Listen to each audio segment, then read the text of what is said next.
আমি যে ভুলগুলো করতেছি ওই ভুলগুলো যেন না করে, তাহলে হবে কি তাদের খুব তাড়াতাড়ি আসলে সফলতার দ্বার প্রান্তে যাইতে পারবে।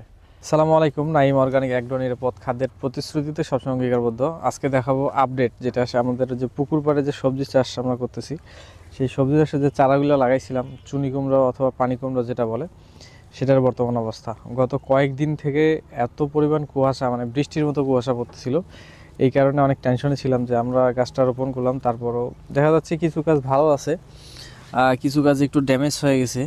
তবে আশা রাখি এগুলো ঠিক হইতে পারে, তবে কিছু নষ্ট হবে, এটা স্বাভাবিক, এটা যাবেই। তো এত পরিমাণ কুয়াশা ছিল, আজকে একটু রোদ উঠছে আল্লাহর রহমতে, আল্লাহর অশেষ মেহেরবানিতে আজকে একটু রোদ উঠছে। তো এই আপডেট দেওয়ার জন্য মূলত আসলাম। তারপর আমাদের এই সাইড দিয়ে আছে ও বটবটের বীজ দেওয়া ছিল, কিন্তু ওগুলো আসলে এখনও গাজে নাই।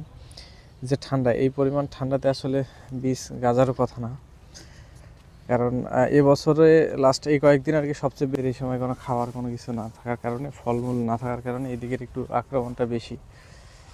তারপরে এখানের সিম গাছগুলো একটু মোটামুটি ভালো আছে, সিমের একটু ভালো ফলন আছে, কিন্তু আসলে সিমের এখন বাজার খুবই খারাপ, এত বাজার খারাপ যে আসলে বলার বাইরে।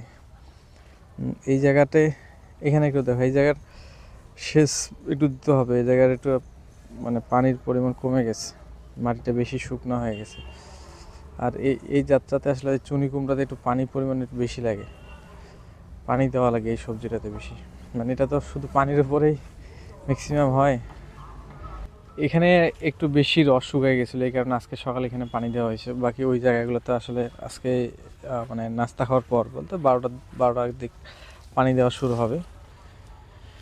তো আলহামদুলিল্লাহ মোটামুটি ভালো আছে। যে সমস্যাটা গেল, মানে যে পরিমাণ শীত ছিল, আসলে আমি একটু টেনশনে ছিলাম না, যে আমি গতকালকে আমি মানে ইচ্ছাকৃত আসি নাই, কারণ এগুলা দেখলে কষ্ট লাগে আসলে, এই কারণে মূলত দেখতে আসি নাই। সকালে আগে ওদেরকে বলছি যে পানি দিতে, যে তারপরও দেখতে পাচ্ছেন এই যে গাছের অবস্থা একটু খারাপ হয়ে গেছে, ড্যামেজ হয়ে গেছে। তো আশা রাখছি এগুলো রিকভার হয়ে যাবে, এরকম রোদ থাকলে গাছটাও দ্রুত বাড়বে।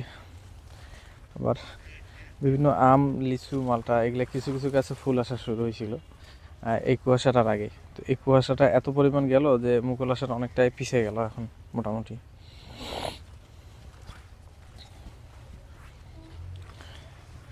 এদিকে মাটি একবারে শুকিয়ে গেছিল, আসলে পানি না দিলে হয় না, মানে আমাদের অন্যান্য প্রজেক্ট থাকার কারণে মূলত ফুললি সময় দেওয়াটা আসলে একটু টাফ হয়ে যায়, সব সময় এভাবে সময় দিতে পারি না। তো এইখানে মোটামুটি পুরা পাহাড়টাতে আছে, তো এটাতে দিছে মোটামুটি দুইজন কাজ করছে, দুইজনের প্রায় 1.5 ঘন্টা সময় লাগছে শুধুমাত্র এই অর্ধেক পানি দিতে, বাকিটা আমরা পাইপ দিয়ে দিব।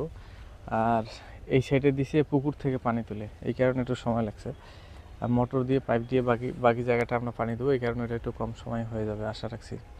তবে এখন আবার ওরকম ঢালাও পানি দেওয়া যাচ্ছে না, এখন হালকা পানি। বেশি ঢালাও পানি দিলে তখন আবার গোড়া পচা ধরবে, এই কারণে আবার গাছটা পছন্দ ধরে মারা যাবে, এই কারণে হালকা করে পানি দেওয়া লাগতেছে। তবে যখন আমরা ঢালাও পানি দেবো, গাছটা একটু বড় হবে, তখন যা দেখা যাবে যে একটু সুবিধা হবে, পানির লেবার কস্টিংও কমে যাবে। একদিন পানি দিলে মোটামুটি 8-10 দিন আর দেওয়া লাগবে না। তো আজকে পর্যন্ত এই পর্যন্ত আপডেট থাকলো, পরবর্তী কী করতেছি না করতেছি সেই বিষয়গুলো আসলে দেখাবো সবাইকে, বিষয়গুলো প্রচার করব, যেন সবাই আমি যে ভুলগুলো করতেছি ওই ভুলগুলো যেন না করে, তাহলে হবে কি তাদের খুব তাড়াতাড়ি আসলে সফলতার দ্বার প্রান্তে যাইতে পারবে। তো ধন্যবাদ, পরবর্তী ভিডিও দেখার জন্য আমন্ত্রণ রইল।